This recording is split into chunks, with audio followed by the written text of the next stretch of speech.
को देख रहे हैं आप? अभी अभी अपनी डाल से अलग हुआ है।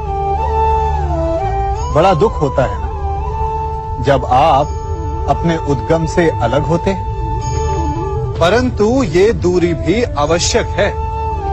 अब इस फल को ही ले लीजिए।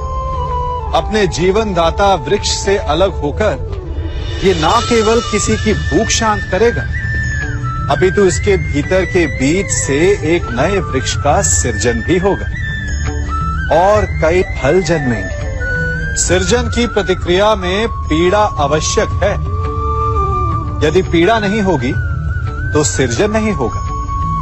पीड़ा अपने उद्गम से दूर होने, पीड़ा अपनों से दूर होने।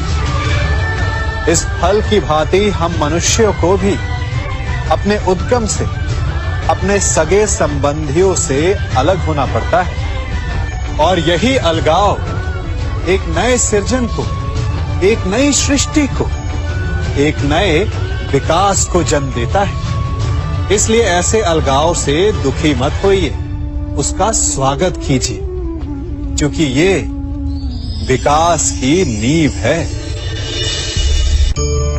अपराध वो भावना है जिसके कारण संसार में सदा दुख ही व्याप्त रहता है। हम सब अपराधियों से घृणा करते हैं, उन्हें कोसते हैं, परंतु क्या कभी विचार किया है कि कोई भी जन्म से अपराधी नहीं होता? तो ऐसा क्या कारण है कि कोई इतना बुरा बन जाता है कि वो बुराई की सीमाएं ही पार कर जाए? कारण है कामना। यदि कामना पर नियंत्रण ना रखा जाए, यदि कामना को पूर्ण करने के लिए परिश्रम ना किया जाए, तो वो तृष्णा में बदल जाती है, और तृष्णा लालच में, और लालच छल में, और छल करते ही मनुष्य अपराध की ओर अपने पग बढ़ा देता है। इसलिए ये अत्यंत आवश्यक है कि मन की कामनाओं पर नियंत्रण रहे। यदि मन पर नियंत्रण रहेगा तो अपराध पर स्वयं ही नियंत्रण हो जाएगा। हम सबका मन करता है कि हम जीवन में ऐसे शिखर पर पहुंचे जहां हमसे ऊपर कोई ना हो, जहां हमें कुछ करने की आवश्यकता ना पड़े, है ना? कुछ लोग इस शिखर पर पहुंच भी जाते हैं, परंतु उनका मन सदा विचलित रहता है।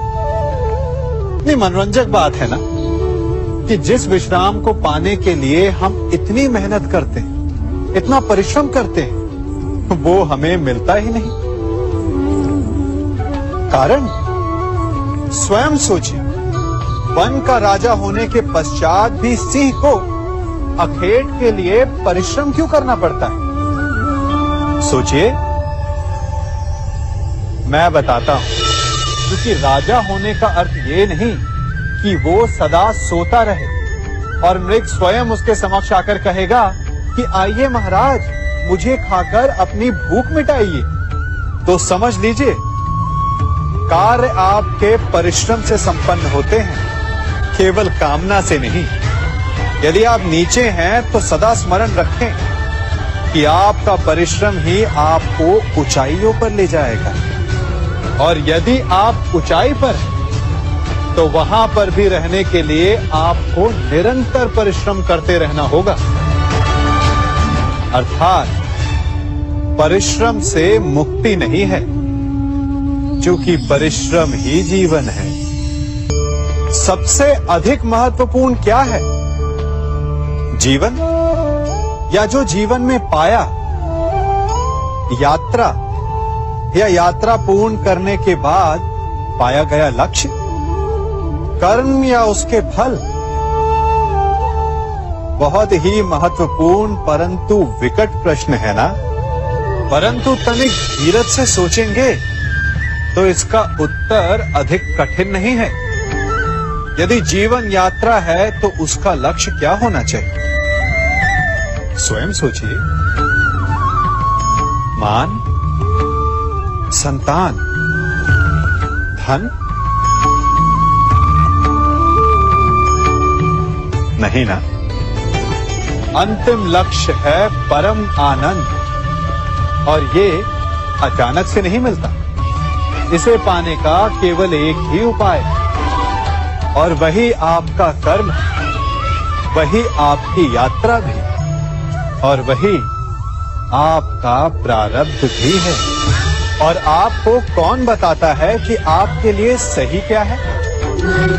वो है आपका मन, जो मस्तिष्क की भांति हानि और लाभ नहीं सोचता, जो आपको ये बताता है कि शुभ किसमें है, संसार का कल्याण किसमें है, आनंद किसमें है। यदि आपका मन संयमित है तो वो आपका सबसे महत्वपूर्ण मार्गदर्शक है, जो आपकी यात्रा, आपका लक्ष्य, आपके कर्म और उसके फलों को सबको शुभ बना सकता है।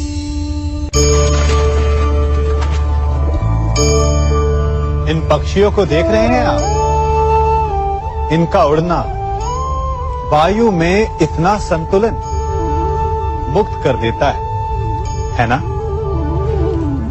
इन्हें उड़ते देख आपके मन में भी इच्छा होती होगी कि इन्हीं की भांति आप भी स्वतंत्रता से उड़ पाएं। ईर्ष्या होती है ना, जब आप इन्हें खुले आकाश में ऐसे विचरण करते देखते हैं। पर कभी सोचा है इस उड़ान को, इस स्वतंत्रता को पाने के लिए कितना परिश्रम, कितना अभ्यास किया होगा इन्होंने?